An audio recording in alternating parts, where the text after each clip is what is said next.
ბათუმში ახალი არასამთავრობო ორგანიზაცია დაფუძნდა განათლების, კულტურისა და ახალგაზრდობის განვითარების ცენტრი.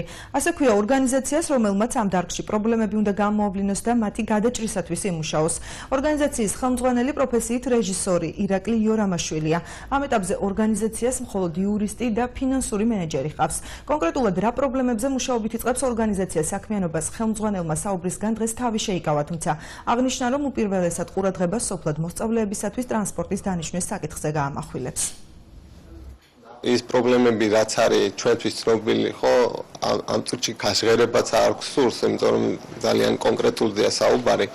ამიტომ მე ზოგადად მინდა უბრალოდ თქვა, რომ ეს ორგანიზაცია ითვალისწინებს იმ პრობლემებს, რაც არსებობს მოძიებას და მათ აღმოფხვრას და სათანადოდ შესწავლას, რათა საზოგადოებას გავაცნოთ თუ რა პრობლემის წინაშე დგანათ დღეს განათლება, კულტურა და ახალგაზრდები.